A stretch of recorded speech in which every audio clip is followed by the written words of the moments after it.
नमस्कार, आप सबका स्वागत है बियॉन्ड द हेडलाइंस में, जहां हम बात करते हैं सुर्खियों से हटकर और खबर की तह तक जाकर। तो सबसे पहले आज की सुर्खियां क्या है उसकी बात करते हैं, मगर उससे पहले भी आज लोहड़ी का पर्व है और लोहड़ी के पर्व को हमें देखने वाले सभी व्यूअर्स को, सभी दर्शकों को हमारी ओर से लोहड़ी की हार्दिक शुभकामनाएं। अब सुर्खियां जान लीजिए आज की क्या खास हेडलाइंस रही। प्रधानमंत्री नरेंद्र मोदी ने किया जेडमोर टनल का उद्घाटन। कहा कश्मीर के लिए बेहद जरूरी थी ये ऑल सीजन टनल। प्रधानमंत्री नरेंद्र मोदी के सामने चीफ मिनिस्टर उमर अब्दुल्ला ने रखी स्टेटहुड की मांग। मोदी ने कहा मोदी जो वादा करता है वो पूरा करता है।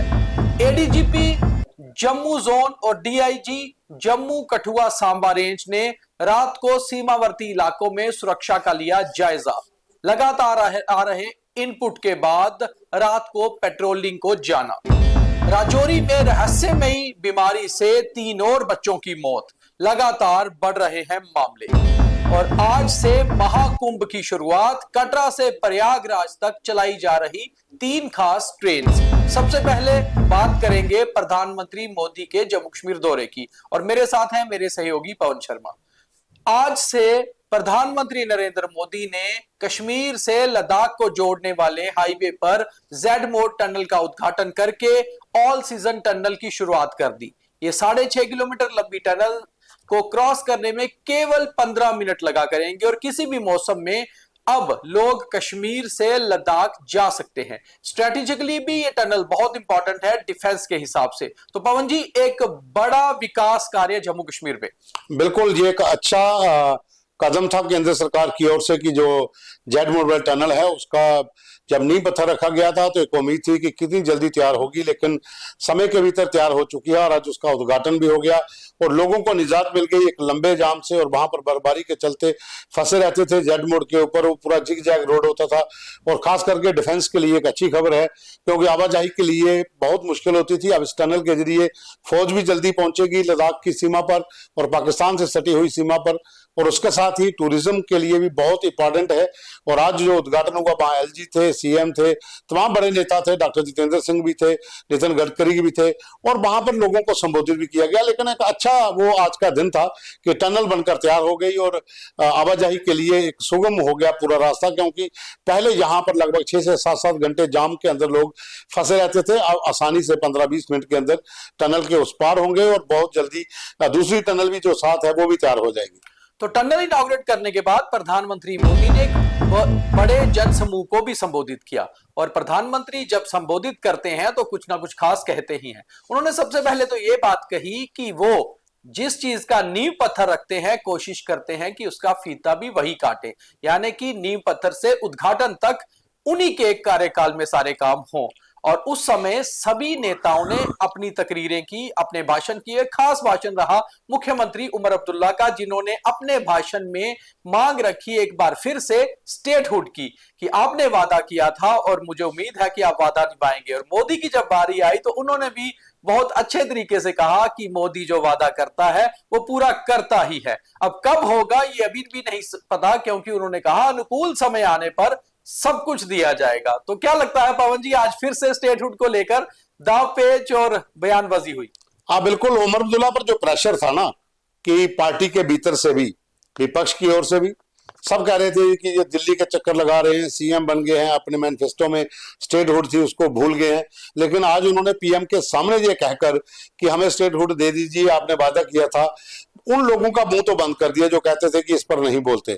और साथ ही प्रधानमंत्री ने भी अपने अंदाज में कहा कि मोदी जो कहता है, जो वादा करता है वो पूरा करता है। और उमर ने यह भी कहा था कि आप डेडिकेटेड प्राइम मिनिस्टर हैं, आप जो बात कहते हैं वो पूरी होती है, तो हमारी इस मांग को भी पूरा कर दीजिए। चलो खैर, अब इंतजार तो करना ही पड़ेगा जब तक नहीं मिलती, लेकिन आज का दिन अच्छा था वहां पर उन लोगों के लिए भी और उमर के लिए भी।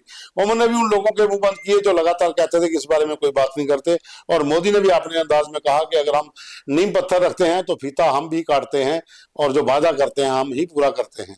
वहीं हंसी में कई चीजें प्रधानमंत्री मोदी भी कह गए और उमर अब्दुल्ला भी। प्रधानमंत्री मोदी ने कहा कि मैं गांदरबल और इस इलाके में बेहद लंबे समय तक रहा हूं और मुझे अच्छी खासी जानकारी इस इलाके की है। और उसके बाद उमर अब्दुल्ला ने भी ये कहा कि हमें उम्मीद है कि आप कश्मीर में आते रहेंगे और कश्मीर के साथ किए वादे निभाते भी रहेंगे। और आज मौसम भी बहुत अच्छा है, आसमान में एक बादल तक नहीं है, तो कहीं ना कहीं एक खुशखबरी, एक खुशनुमा शुरुआत इस साल की हुई है और लगता है कि दोनों नेताओं के बीच में कहीं ना कहीं समन्वय भी बन रहा है।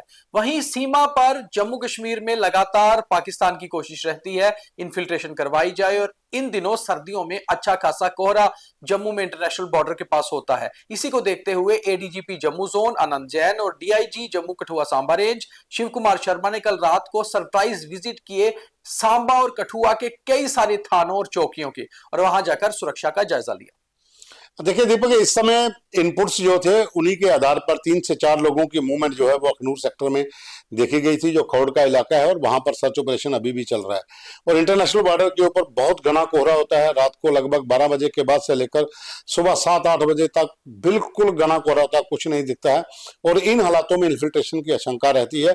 और उसी के चलते 3 टायर सुरक्षा है, बॉर्डर के ऊपर बीएसएफ है, और उसके बाद जम्मू कश्मीर पुलिस की आउट पोस्टें हैं, भारतीय सेना तैनात है, पैरामिलिट्री फोर्सेस की अलग अलग पोस्टें बनी हुई है।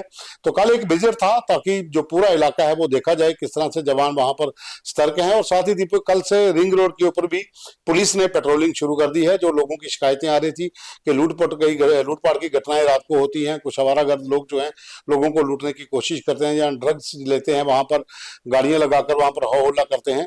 तो कल से ही जो जम्मू रूरल पुलिस है उन्होंने शुरू कर दी है पेट्रोलिंग। पूरा जो हाईवे रिंग रोड है 58 किलोमीटर का, उसके ऊपर अलग अलग पुलिस स्टेशनों की टीमें जो है वो विजिट करेंगी। राजौरी में एक बार फिर से रहस्यमयी बीमारी ने कोटरंका इलाके में 3 और बच्चों की जान ले ली। ये रहस्य खत्म ही नहीं हो पा रहा है कि आखिर ये बीमारी है क्या। आज भी 3 बच्चों की मौत की खबर आई जो बेहद दुखद थी। देखिए, अभी तक पता ही नहीं चल पा रहा कि डेथ कैसे हो रही है, बीमारी कौन सी है, लोग परेशान हैं। 10 लोगों की मौत अभी तक हो चुकी है, 5 लोग हॉस्पिटल में एडमिट हैं। डॉक्टरों को भी नहीं पता चल पा रहा। जो टीमें पूना से आई, दिल्ली से आई, चंडीगढ़ से आई, वो भी खाली हाथ ही लौटी हैं।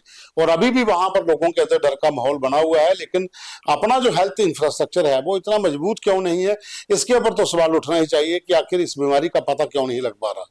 आज से प्रयागराज में, जिसे तीर्थराज भी कहा जाता है, महाकुंभ की शुरुआत हो गई। 13 जनवरी से लेकर 26 फरवरी तक चलने वाले इस महाकुंभ में कई सारे शाही स्नान भी होंगे और देश दुनिया के अलग अलग हिस्सों से श्रद्धालु पहुंचना शुरू हो गए हैं। वहीं जम्मू कश्मीर से जो श्रद्धालु महाकुंभ में हिस्सा लेने जाना चाहते हैं उनके लिए एक अच्छी खबर है। कटरा से प्रयागराज तक 3 ट्रेन शुरू हो गई हैं जो लगातार कुंभ के दौरान चलती रहेंगी। देखिए, कुंभ महाकुंभ जो हो रहा है इसके भीतर बहुत दुनिया इस बार आ रही है, और जम्मू कश्मीर से भी बहुत लोग जाएंगे। और ये एक अच्छी सौगात है रेलवे की ओर से, एडमिनिस्ट्रेशन की ओर से, कि उन्होंने कटरा से महाकुंभ प्रयागराज तक ट्रेन की सुविधा मुहैया करवाई है। 2-3 ट्रेन जो है वो चलती रहेंगी और जम्मू से होकर जाएंगी। तो रास्ते में कठुआ तक इसी बेल्ट के सबसे ज्यादा लोग जो जाते हैं, कटरा से लेकर कठुआ तक, तो तमाम लोगों को जो सुविधा मिलेगी। और अच्छा है कि लोग ऐसे बसों में जा रहे हैं, ठंड का मौसम है तो दिक्कत भी होगी, तो ट्रेन सर्विस से लोग सीधे वहां पहुंच जाएंगे और शाही स्नान भी करेंगे और महाकुंभ के अंदर वो अपनी भागीदारी करेंगे। बहुत दुनिया वहां पर पहुंची हुई है, तमाम दुनिया भर के साधु के टोले वहां पर हैं, तो काफी संख्या में लोग जा रहे हैं। एक अच्छा कदम है रेलवे की ओर से। नए अनाज की शुरुआत, नए मौसम की शुरुआत और सूर्य का उत्तरायण की तरफ जाना, इसी की मान्यता पर मनाया जाता है उत्तर भारत का सर्दियों का सबसे बड़ा त्योहार लोहड़ी। आज लोहड़ी है और जगह जगह लोहड़ी की धूम है। लोग मूंगफली रेवड़ियां खाकर, कहीं ना कहीं अग्नि को अर्घ देकर लोहड़ी मना रहे हैं और अपने परिवार की उन्नति और ग्रोथ की कामना कर रहे हैं। देखिए, ये बड़ा अच्छा पर्व होता है, खास करके सर्दियों के दिनों में नई फसल को लेकर भी। और साथ ही सर्दी का अगर कहा जाए तो कहते हैं कि लोहड़ी वाले दिन जो आग सेकी जाती है वो अंतिम होती है, उसके बाद ठंड का प्रकोप कम हो जाता है। लेकिन वो अब कल तो थोड़ा अलग ही स्थिति चल रही है कि ठंड अभी भी बहुत ज्यादा पड़ रही है और आगे भी पड़ेगी। लेकिन मान्यता है कि जब लोहड़ी शुरू आ जाती है उसके बाद ठंड कम होना शुरू हो जाती है। और साथ में आज का दिन बड़े पर्व से, गर्व से मनाते हैं लोग। हिरन, सज्जा, मूंगफली, रेवड़ी, तमाम जो लोगों हैं वो अर्घ भी देते हैं और खाने पीने का सामान भी बांटते हैं। लोगों के घरों तक सौगातें भेजी जाती हैं और सब लोग मिलजुल कर मनाते हैं। ये एक अच्छा पर्व है जो उत्तर भारत में, खास करके हिमाचल और पंजाब और जम्मू कश्मीर में सबसे ज्यादा मनाया जाता है। हम उम्मीद करते हैं कि लोहड़ी की अग्नि में आपके सब दुख जलकर राख हो जाए और आपके जीवन में खुशियां ही खुशियां हो। कोशिश करिएगा कि जब आप अग्नि में अर्घ दें तो अपनी ईर्ष्या, जलन सबको जला दें, ताकि दूसरों के लिए भी, अच्छी उन्नति मांगे और अपने लिए भी। उम्मीद है आपको हमारे कार्यक्रम अच्छे लगते होंगे। लाइक, फॉलो, शेयर करना ना भूलें। बहुत धन्यवाद। कल फिर मिलेंगे।